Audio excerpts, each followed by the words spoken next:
Assalamualaikum warahmatullahi wabarakatuh.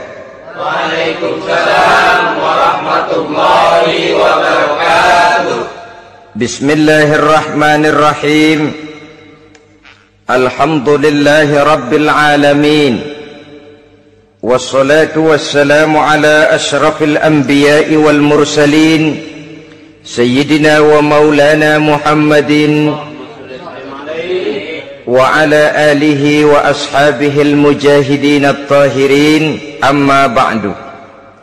Saudara-saudara kaum muslimin seiman dan sekeyakinan yang berbahagia, pada suatu hari seketika sedang berkumpul dengan para sahabat, Rasulullah pernah memberikan peringatan. Beliau bersabda, yushiku an tada'a alaikumul umamu kama tada'al akalatu ala qas'atiha. Pada suatu saat nanti akan datang di tengah-tengah kamu, wahai umat Islam, di mana orang-orang lain di sekeliling kamu akan bersatu mengerubungi kamu seperti bersatunya orang-orang mengerubungi makanan di atas meja hidangan. Akan datang satu saat nanti di mana kondisimu dikepung sedemikian rupa, yang barat mau menerkam, yang timur mau menghantam, yang selatan mau menginjak-injak, yang utara pun akan menjelajah. Kondisimu seperti makanan di atas meja hidangan. Sebagian sahabat merasa heran dan terkejut, lalu mereka bertanya, amin qillati nahnu yawma izin ya Rasulullah. Apakah jumlah kami pada waktu itu sedikit ya Rasul? Kami sampai dikepung sedemikian rupa? Beliau menjawab, bal antum yawma izin katsir. Sama sekali tidak. Kamu tidak sedikit pada saat itu. Bahkan jumlahmu sangat banyak. Kamu adalah mayoritas. Walakinnakum ghusa'un ka ghusa'is sail. Tetapi keadaanmu saat itu persis seperti buih di lautan. Banyak tetapi centang perenang. Banyak tetapi tidak punya daya dan kekuatan. Banyak tapi dipermainkan gelombang lautan, dihempaskan ke tepian pantai tanpa punya makna dan arti. Kondisimu pada saat itu kuantitas yang tanpa kualitas, sehingga orang lain enak saja mengepung kamu. Akidahmu didangkalkan, dibanjiri dengan peradaban dan kebudayaan yang menjauhkan dari agama. Dari segi maksiat dan munkarat seluruhnya mengepung sampai kita melepaskan nilai-nilai Islam kita ini. Dan celakanya, sambung beliau, wal yanzi'anna fi qulubi aduwikumul mahabata minkum.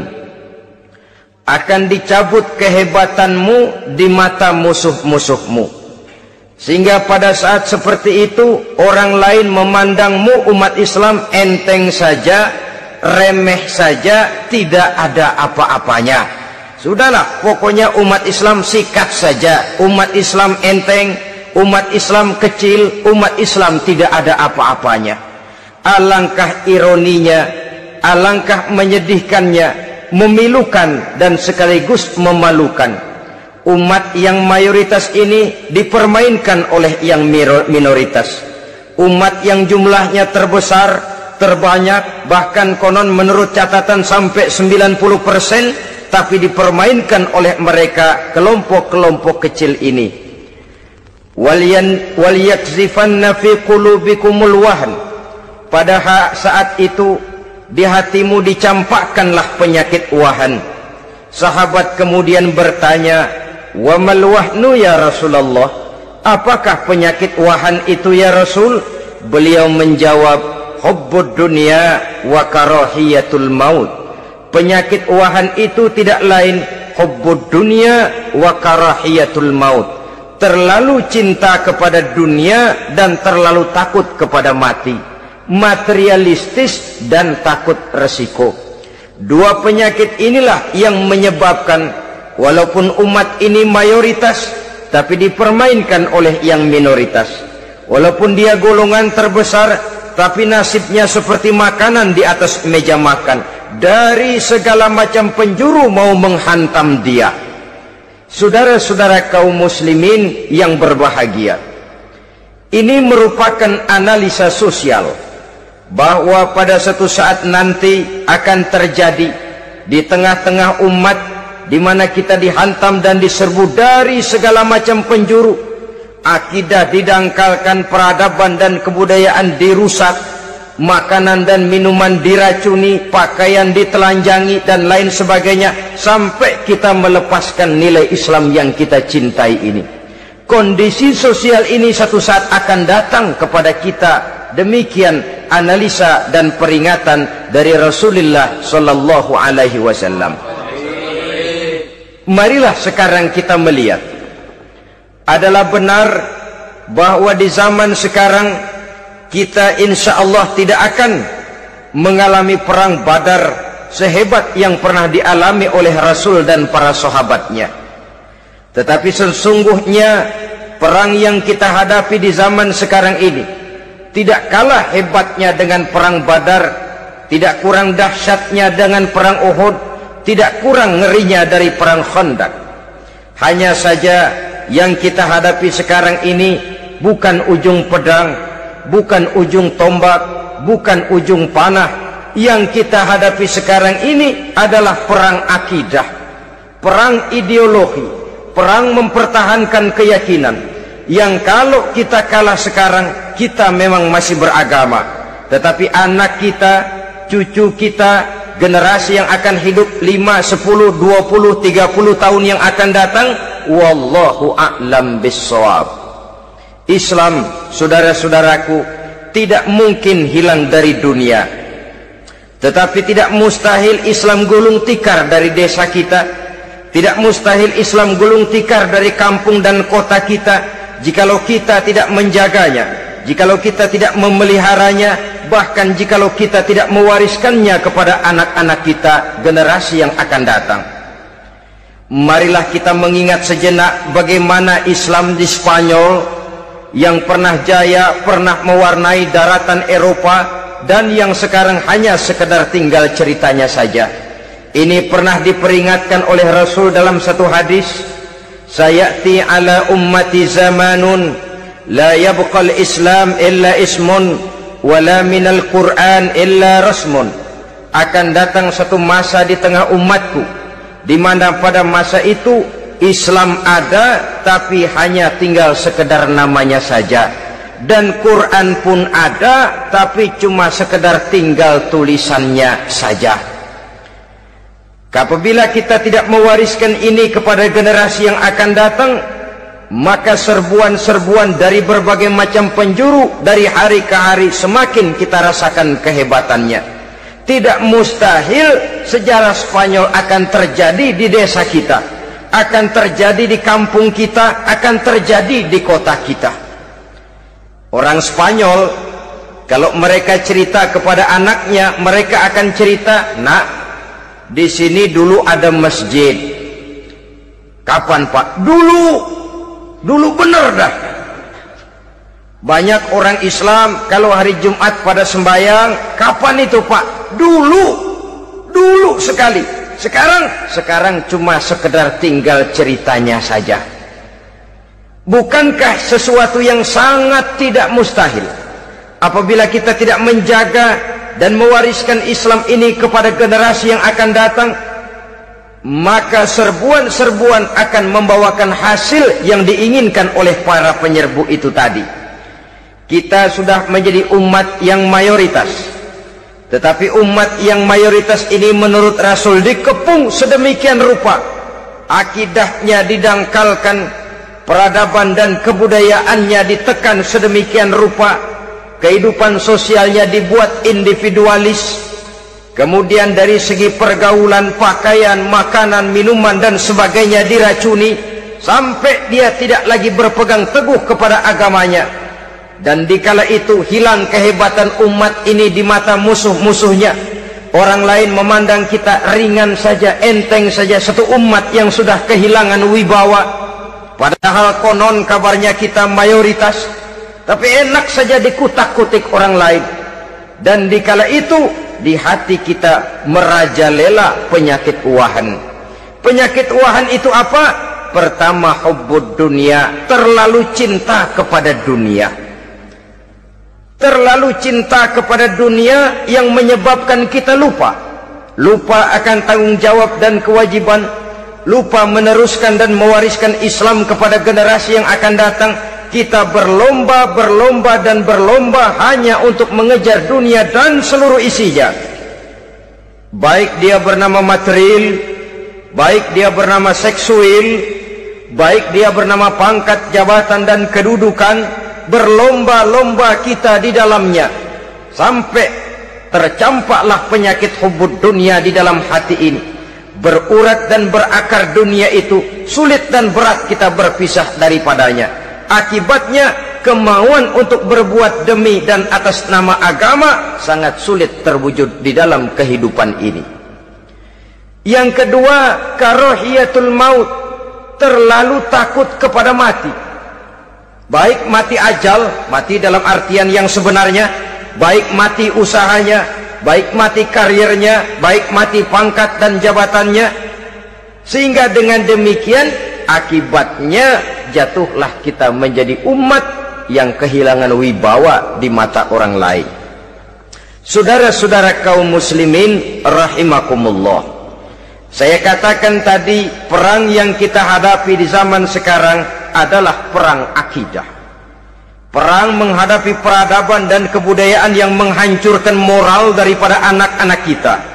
Perang menghadapi banjirnya maksiat dan munkarat, yang di tengah-tengah itu, di samping berkewajiban menjaga diri dan keluarga, kita pun juga berkewajiban menjaga anak-anak kita, generasi yang akan datang, mengarahkan dan mendidik mereka sesuai dengan yang dikehendaki oleh Allah Subhanahu wa ta'ala.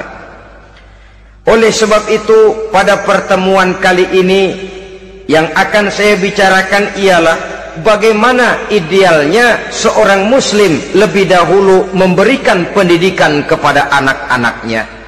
Di tengah satu situasi dan kondisi di mana serbuan datang silih berganti melanda dan menghantam umat Islam, kemana anak-anak kita ini harus kita arahkan?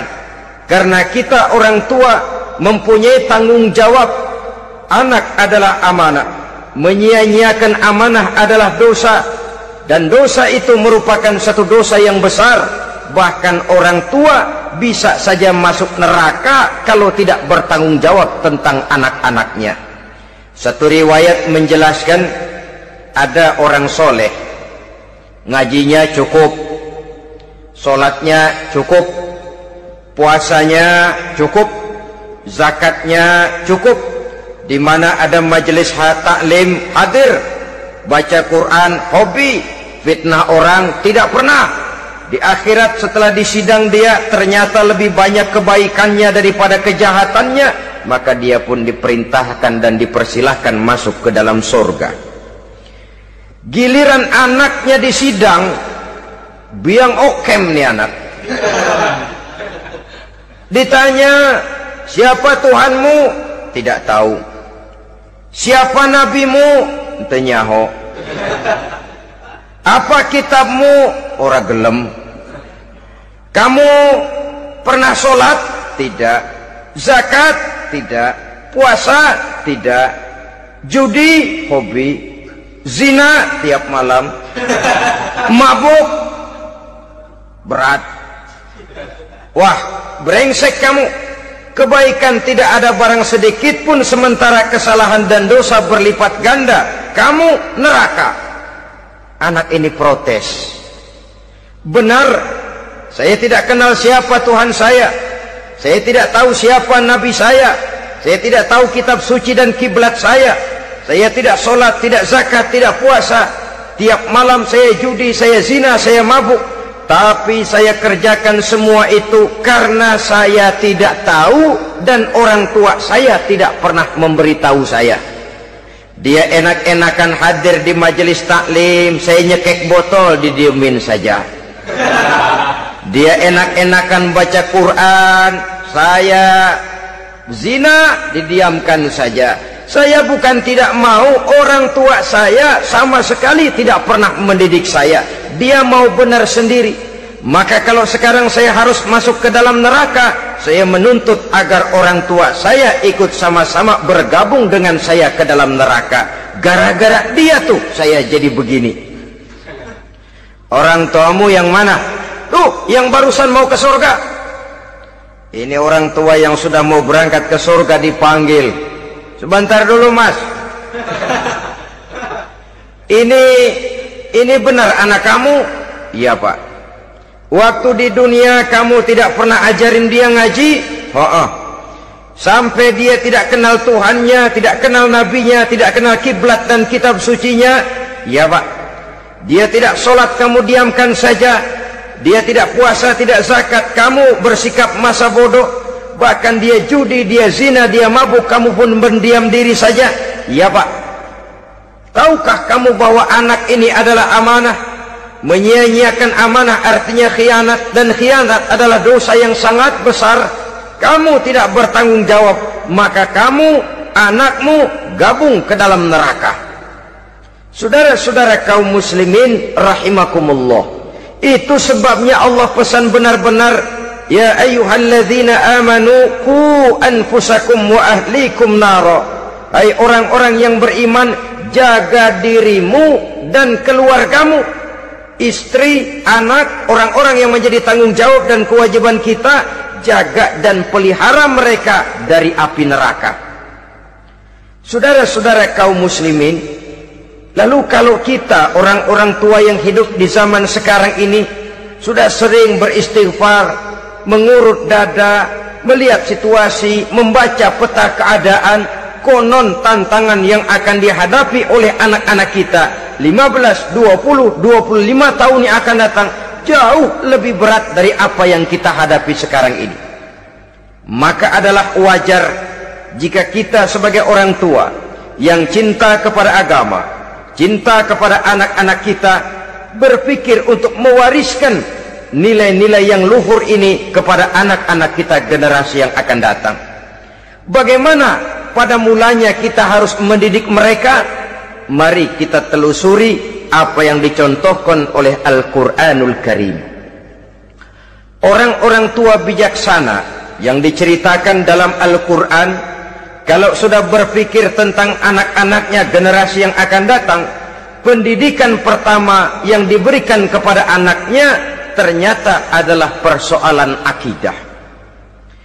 Nabi Ibrahim, pertanyaan yang paling merisaukan beliau buat anak cucunya ialah, ma ta'buduna min ba'di. Saudara bisa lihat surah Al-Baqarah ayat 133. Anak-anakku, kalau pada satu saat nanti aku, ayahmu ini sudah tidak ada lagi, meninggalkan kamu semua, meninggalkan kehidupan dunia ini, ma ta'buduna min ba'di, apa yang akan kamu sembah nak kalau ayah sudah tidak ada lagi? Jikalau ayahmu sekarang masih rajin ke masjid, melakukan rukuk dan sujud, i'tikaf dan membaca Quran, kalau satu saat ayahmu meninggalkan dunia ini, masihkah engkau mau ke dalam masjid? Masihkah engkau rukuk dan sujud? Masihkah engkau i'tikaf? Ma ta'buduna min ba'di, apa yang akan kamu sembah kalau aku ayahmu tidak ada lagi nak? Ditanamkan bukan hanya keyakinan bertauhid, sekaligus juga menyembah kepada Allah yang kita yakinkan dengan tauhid itu tadi. Bukankah berbeda dengan kita kebanyakan orang tua sekarang? Kita tidak pernah berpikir ma ta'buduna min ba'di, kalau bapak tidak ada kamu nyembah apa nak? Kita orang tua sekarang pagi-pagi malah berpikir ma ta'kuluna min ba'di, kalau bapak enggak ada kamu nanti makan apa nak? Bukan nyembah apa yang kita pertanyakan, bukan nyembah apa yang kita khawatirkan, makan apa nak? Maka yang dicari lalu sekolah-sekolah yang bonafit, yang tidak peduli apakah itu merusak imannya, mematikan akidahnya, menghancurkan keyakinannya. Yang penting ada jaminan hari depan bisa dapat lapangan kerja. Akibatnya berduyun-duyun orang-orang tua muslim menyekolahkan anaknya di sekolah-sekolah yang bukan Islam, yang nyata-nyata membahayakan akidahnya, dididik dengan kultur dan budaya yang bertentangan dengan nilai-nilai agamanya. Bukankah ini berarti merelakan anak untuk dikafirkan? Bukankah ini artinya menyerahkan anak untuk ditulis menurut selera para pendidik yang tidak sesuai dengan nilai akidah yang dimilikinya? Mengapa kita tidak berpikir seperti Nabi Ibrahim yang sebelum memberikan pendidikan kecerdasan, sebelum pendidikan matematika, IPS, PSPB dan disiplin ilmu lainnya, yang pertama ditanamkan, ma ta'buduna min ba'di, kalau ayahmu tidak ada, kamu menyembah apa nak? Menyembah Allah, apa nanti malah menyembah harta? Menyembah Allah, apa nanti malah mendewa-dewakan pangkat dan jabatan? Menyembah Allah, apa malah nanti menyembah alam? Itu yang dikhawatirkan Nabi Ibrahim kepada generasi yang akan datang. Dan itu saudara-saudara yang seharusnya mengkhawatirkan kita kepada anak-anak kita, generasi yang akan datang. Lihatlah serbuan akidah di zaman sekarang ini. Dimanfaatkan kemiskinan kita umat Islam. Diberikan kita tawaran berupa beras, pakaian, obat-obatan, kalau perlu beasiswa, asal bisa melepaskan keislaman kita ini. Bertahap, sedikit demi sedikit, step by step, shibran bi shibrin wa zira'an bi zira'in. Dan harus saya ingatkan, orang di zaman sekarang tidak mungkin menghantam Islam secara frontal. Tidak mungkin menghantam Islam terang-terangan, apalagi mengerahkan satuan militer. Tidak. Orang berhitung bagaimanapun kondisi dan kualitasnya umat Islam, mereka masih punya satu modal penting, fanatisme agama. Kalau ini disulut, api jihad segera berkobar, dan hanya maut yang bisa menghentikan orang yang dibakar dengan semangat jihad. Orang tahu itu. Betapa Uni Soviet kedodoran menghadapi mujahidin Afghanistan yang disulut oleh semangat jihad yang berkobar dengan persenjataan yang primitif ketimbang persenjataan Uni Soviet. Entah mereka pantang surut mundur ke belakang. Jadi jangan mimpi bahwa orang mau menghantam Islam ini dengan melarang pengajian, meruntuhkan masjid, menyegel pondok pesantren.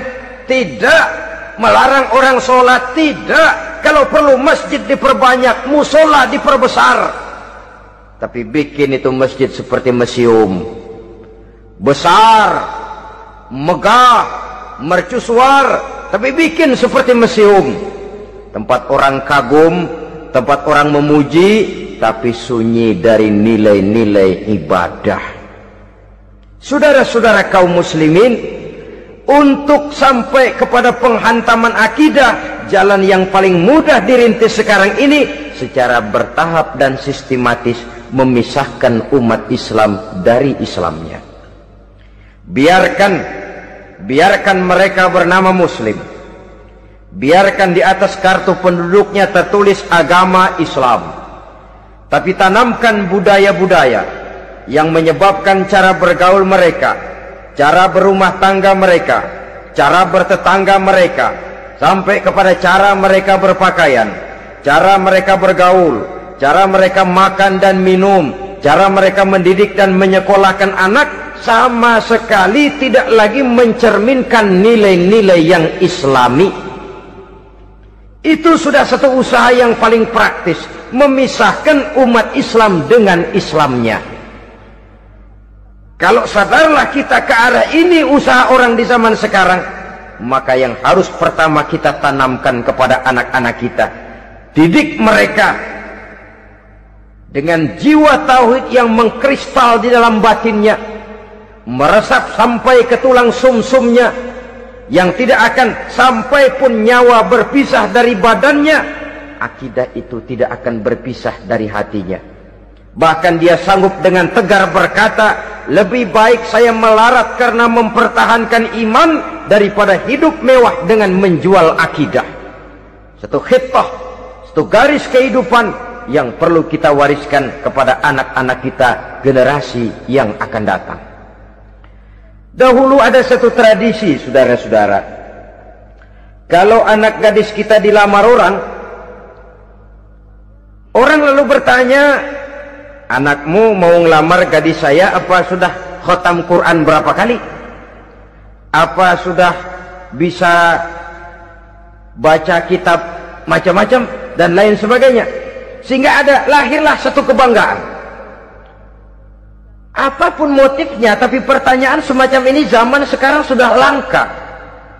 Paling-paling yang ditanya kalau anaknya dilamar orang, anakmu kerja di mana?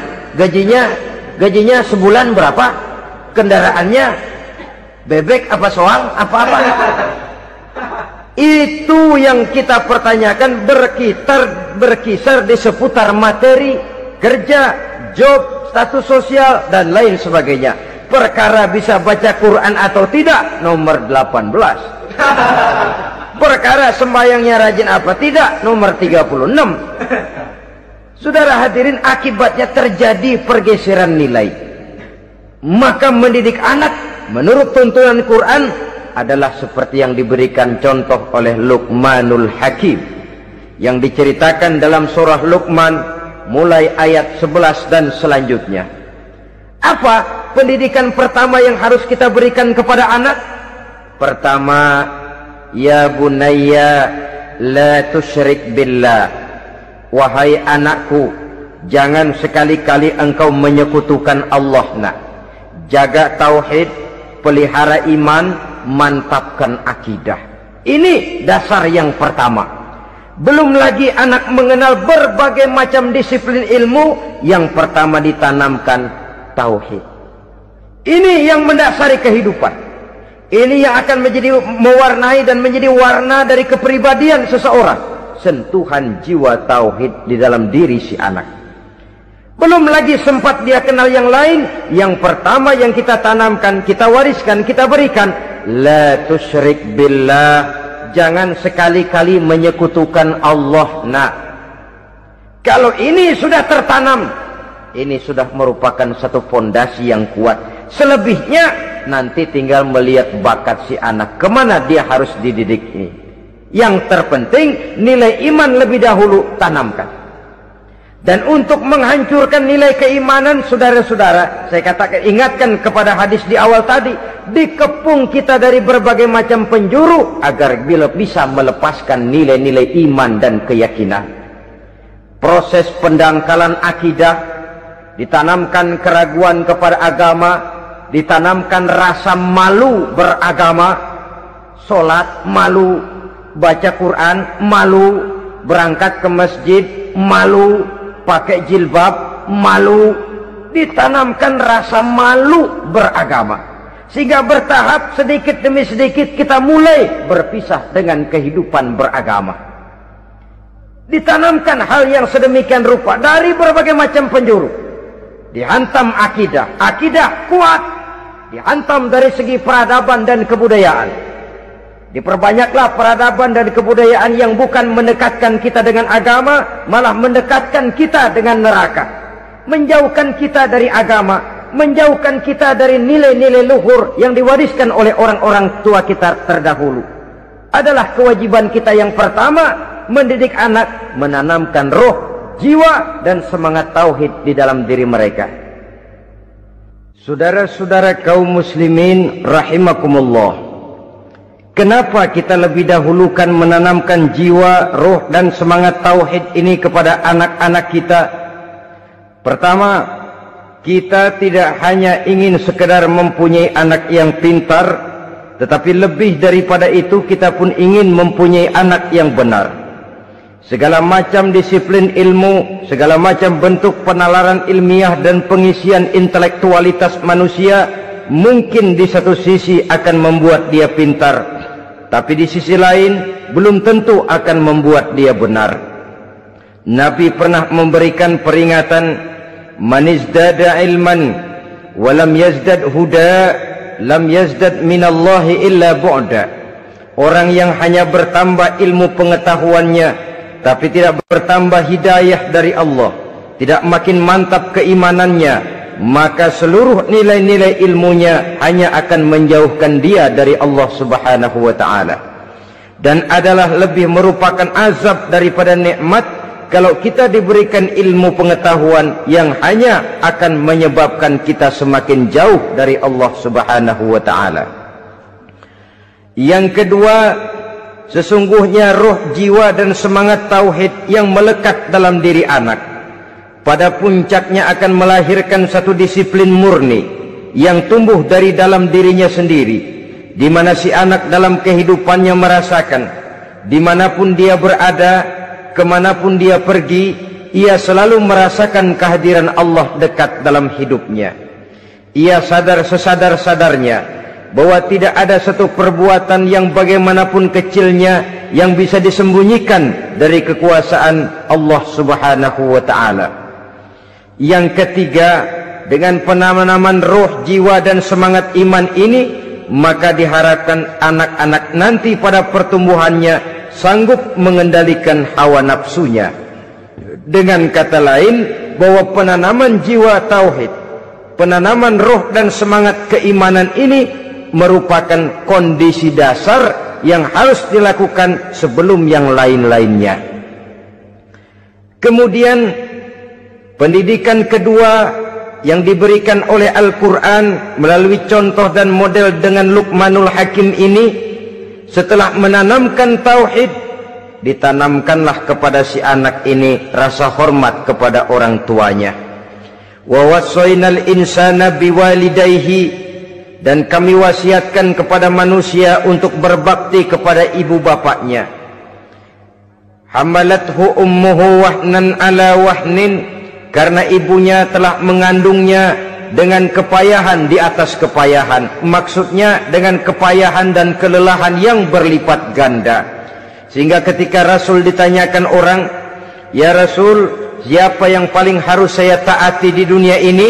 Beliau menjawab, "Ibumu." Kemudian, "Siapa lagi ya Rasul?" "Ibumu." Setelah itu, "Siapa lagi ya Rasul?" "Ibumu." Dan kemudian, "Siapa ya Rasul?" "Bapakmu." Ibu, ibu, ibu, bapak. Bahkan al-jannatu tahta aqdamil ummahat, surga berada di bawah telapak kaki ibu. Bagaimana menanamkan rasa hormat kepada orang tua di hati anak? Tentu yang pertama, bagaimana orang tua bisa memberikan keteladanan. Marilah kita sebagai orang-orang tua ini menyadari bahwa sebelum anak kenal sekolah dasar, sebelum anak kenal TK, ibtidaiyah, sanawiyah, sampai kepada perguruan tingginya, yang pertama dia kenal adalah lingkungan rumah tangganya, gurunya adalah ibu bapaknya. Di sini berlakulah apa yang dinamakan keteladanan. Keteladanan jauh lebih berhasil daripada sekedar teori-teori yang muluk. Keteladanan jauh lebih berhasil daripada berbagai macam indoktrinasi dan penataran. Kurangnya keteladanan akan menyebabkan anak mencari pola. Apabila kita orang tua ini tidak bisa memberikan keteladanan yang baik kepada anak-anak kita, maka pada suatu saat anak-anak akan menganggap enteng dan kehilangan wibawa kita sebagai orang tua di mata mereka. Dikala itu akan sangat sulit kita membentuk kepribadian mereka. Bukankah di zaman sekarang ini kita banyak mengalami krisis wibawa, krisis figur?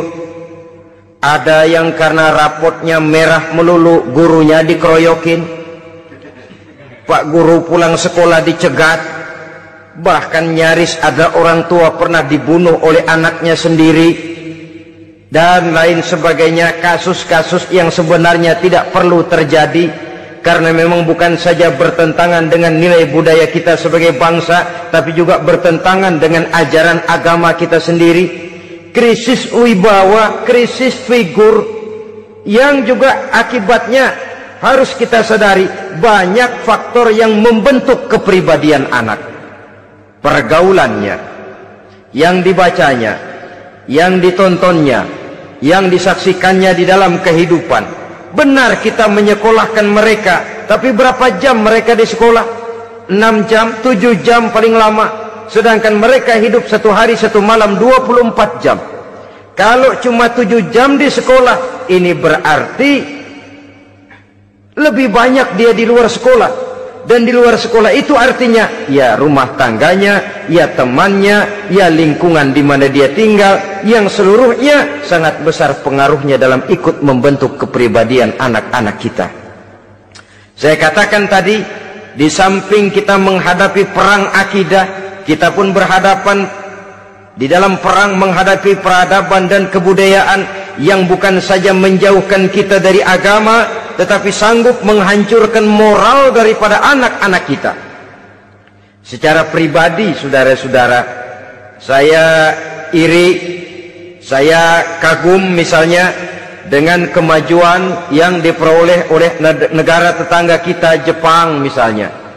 Padahal tahun 45 ia pun hancur lebur oleh meledaknya atom di Hiroshima dan Nagasaki. Tapi bagai satu tenaga raksasa kemudian Jepang bangkit menjadi satu negara superpower di Asia. Bahkan gurunya saja Amerika sekarang ini kewalahan menghadapi perang dagang dengan Jepang ini. Dan yang menarik, Jepang bisa maju dan modern dengan tetap menjadi Jepang, tanpa harus kehilangan identitasnya sebagai satu bangsa, tanpa harus kehilangan kepribadiannya sebagai satu bangsa. Sebagai negara yang sedang berkembang, kita sering latah. Kita ingin meniru Barat, tapi bukan teknologinya, westernisasinya yang kita tiru. Bukan isinya, kulitnya yang kita ambil. Akibatnya apa? Modernnya belum, orangnya sudah Barat. Bergaulnya sudah cara Barat, berumah tangganya sudah cara Barat, berpakaiannya sudah cara Barat, mendidik anaknya sudah cara Barat. Di mana ketemu orang tua cukup hello daddy. Kulitnya kita ambil, sementara isinya kita campakkan. Ironi dan menyedihkan.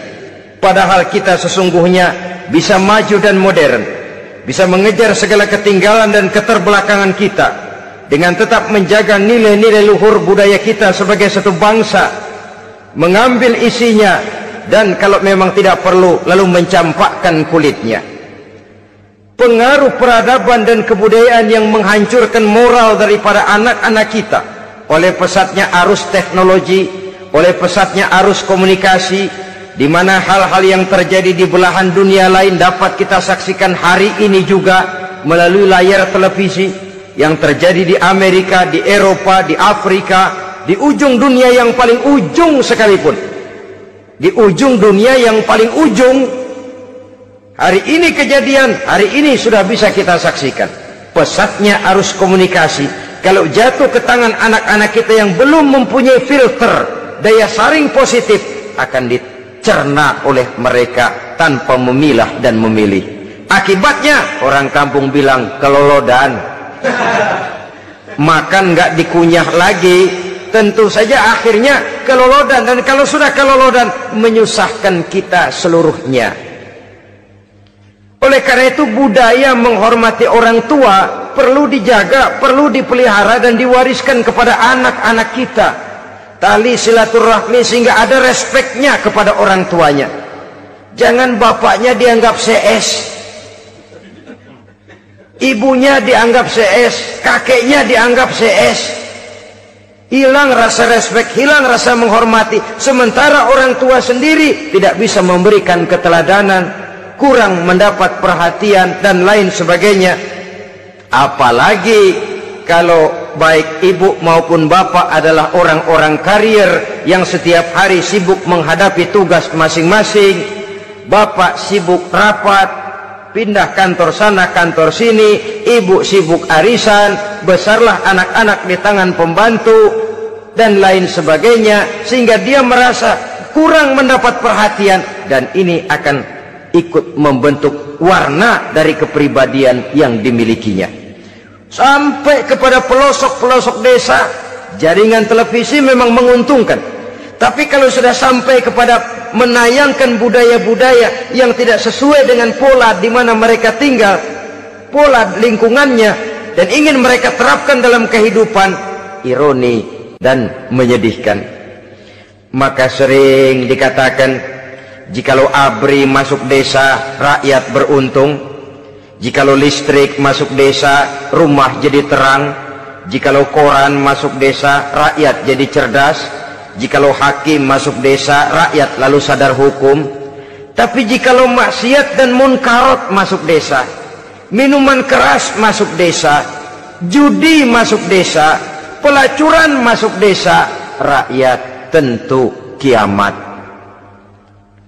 Dan kita harus punya budaya untuk memilah dan memilih, mempunyai filter untuk jadi daya saring positif.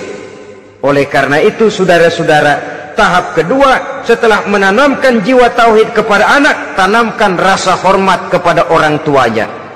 Orang tua itu ibu bapaknya, orang tua itu guru-gurunya yang mengajarkan dia, atau yang dianggap tua yang lebih senior dari dia. Karena tidak ada satu peradaban yang berdiri sendiri. Bagaimanapun maju dan modernnya kita sekarang, tentu merupakan mata rantai yang berkaitan dari generasi terdahulu. Ini yang kedua. Setelah tauhid, berbakti kepada ibu dan bapak. Tidak ada satu kebahagiaan yang bisa ditegakkan di dunia ini tanpa doa, tanpa restu daripada ibu dan bapak.